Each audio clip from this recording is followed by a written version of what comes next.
Hello guys, तो इस video में हम डिस्कस करेंगे 29 अक्टूबर के इम्पोर्टेंट करंट अफेयर्स। तो देखते हैं हमारा पहला प्रश्न क्या है। हाल ही में किस राज्य यूटी ने समृद्धि योजना शुरू की है? तो आंसर हो जाएगा दिल्ली। दिल्ली की जो उपराज्यपाल हैं विनय कुमार सक्सेना, इन्होंने ही समृद्धि योजना को शुरू किया है। इस योजना में क्या होगा कि जो संपत्ति कर है, जिनका बकाया है, अगर वो संपत्ति कर जमा करा देंगे तो उस पर लगने वाला जुर्माना है उसको माफ़ कर दिया जाएगा। इसलिए इस योजना को शुरू किया गया है। यह योजना 26 अक्टूबर से लेके और 31 मार्च के बीच तक चलाई जाएगी। दिल्ली के जो मुख्यमंत्री हैं वो अरविंद केजरीवाल हैं। और दिल्ली में ही अभी स्वच्छता कार्यक्रम भी शुरू किया गया था। बढ़ते हैं आगे। तो अगला प्रश्न है, हाल ही में किसे संयुक्त राष्ट्र की वायु परिवहन समिति की अध्यक्ष नियुक्त किया गया है? तो आंसर हो जाएगा सैफ अली जुनेजा। सैफ अली जुनेजा को संयुक्त राष्ट्र की जो वायु परिवहन समिति है उसकी अभी अध्यक्ष नियुक्त किया गया है। दिया मिर्जा है, ये वर्तमान में UNEP United Nation Environment Programme की राजदूत हैं।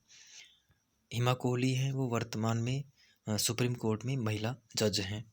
वर्षा जोशी हैं, ये राष्ट्रीय डेयरी विकास बोर्ड की अध्यक्ष हैं।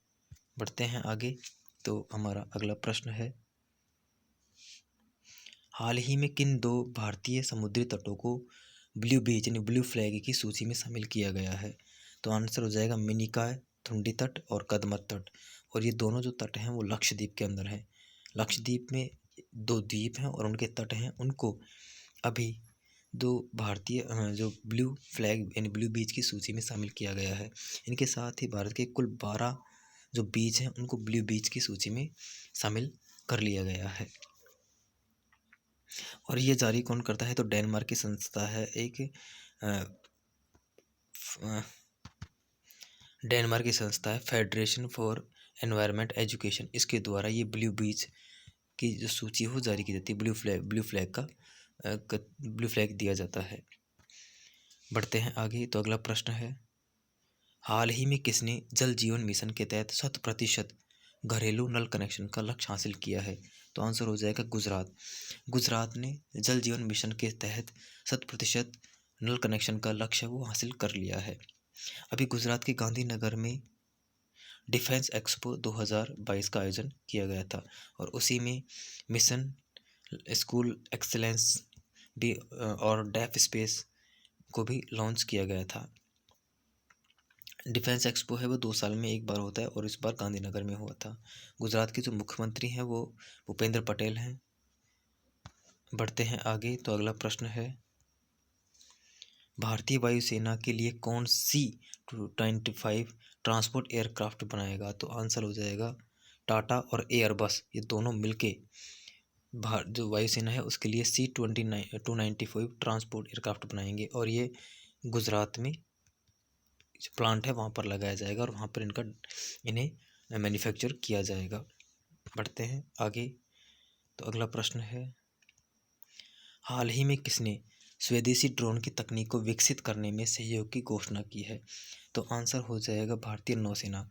भारतीय नौसेना और जो ड्रोन फेडरेशन है, फेडरेशन ऑफ ड्रोन डेवलपमेंट, उसके द्वारा एक समझौता किया गया है। इसमें जो भारतीय नौसेना है वो ड्रोन को विकसित करने में सहयोग करेगी और इस तकनीक को विकसित करने में सहयोग किया जाएगा भारतीय नौसेना के द्वारा। नौसेना के जो प्रमुख हैं वर्तमान में वो आर हरि कुमार हैं। थल सेना प्रमुख हैं वो मनोज पांडे हैं और वायुसेना प्रमुख हैं वो विवेक राम चौधरी है। बढ़ते हैं आगे। और भारतीय तटरक्षक बल के जो प्रमुख हैं वो भारतीय तटरक्षक बल के जो प्रमुख हैं वीरेंद्र सिंह पठानिया हैं। बढ़ते हैं आगे। तो हमारा अगला प्रश्न है, हाल ही में विश्व श्रव्य दृश्य विरासत दिवस कब मनाया गया? तो आंसर हो जाएगा 27 अक्टूबर। 27 अक्टूबर को ही हर वर्ष विश्व श्रव्य दृश्य विरासत दिवस मनाया जाता है।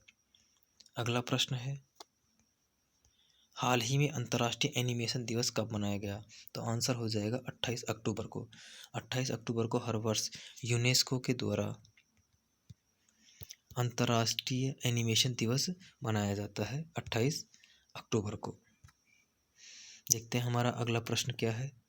तो अगला प्रश्न है, हाल ही में शौर्य दिवस कब मनाया गया? तो 27 अक्टूबर को हर वर्ष शौर्य दिवस मनाया जाता है। 1947 में जो बडगाम है, और इस वर्ष जो ये प्रोग्राम हुआ था वो श्रीनगर के अंदर हुआ था।